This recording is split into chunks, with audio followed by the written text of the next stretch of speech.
Welcome to the Wrestling Fan Wrestling Show. I'm your twisted tour guide into the realm of grappling absurdity, Mr. Shane O'Keefe, and I'm here to unravel the batshit insane tale of Sergeant Slaughter. A man who went from wrestling for America to dancing with the devil himself.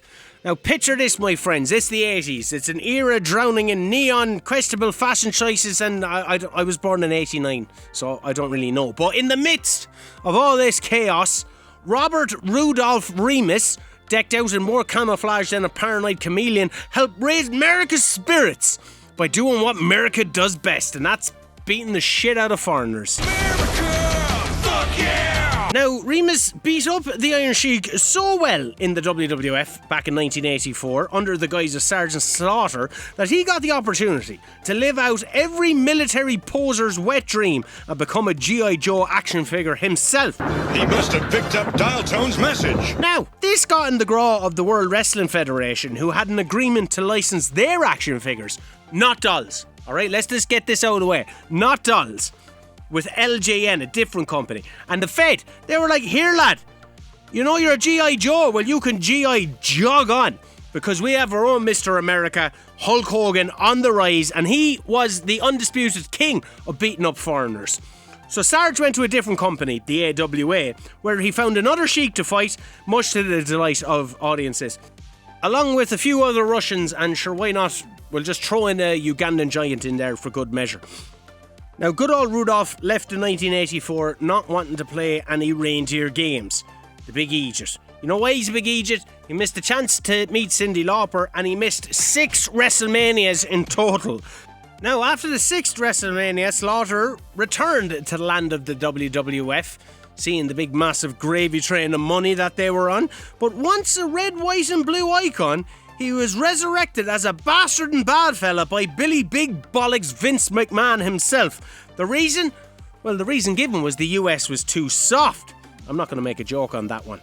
Now, just when you think reality can't be stretched any further, the Gulf War hits like a freight train on an acid trip.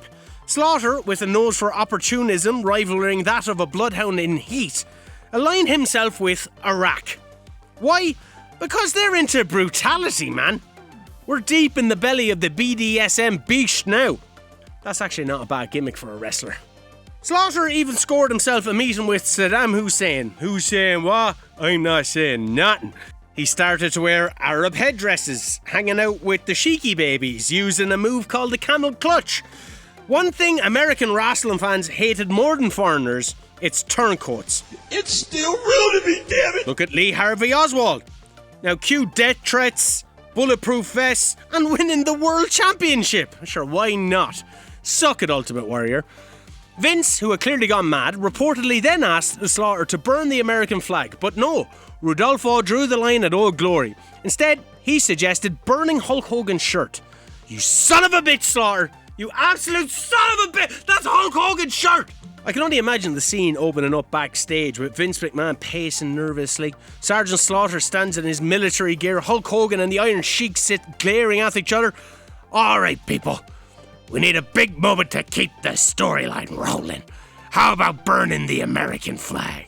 Sergeant Slaughter, who has a lisp, but I can't do an impression of him, he said, Vince, that's a hard no. And Hulk Hogan was like, brother, you can't be serious, dude. And Iron Sheik was like, humble Hulk Hogan, I break your back, you jabronis! That's actually not a bad impression of the Iron Sheik.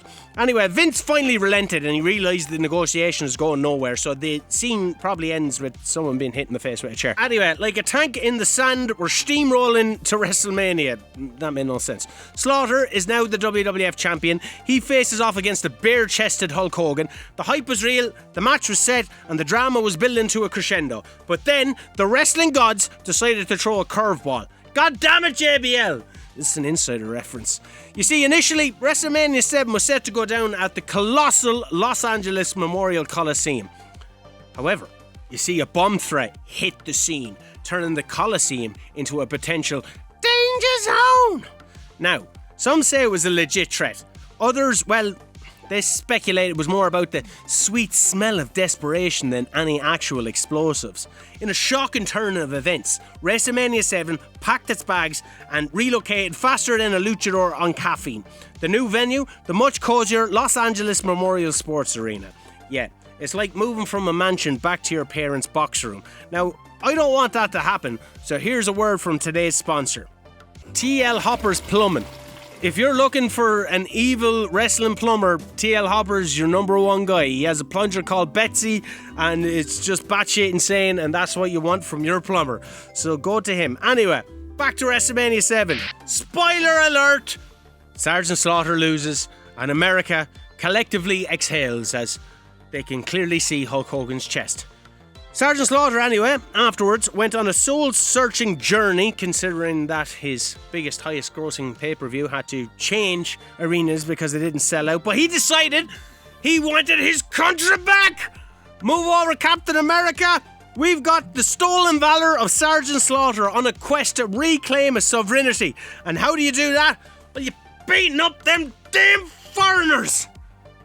And he certainly did that. He 100% went back to beating foreigners. That concludes the sandstorming episode of the Wrestling Fan Wrestling Show.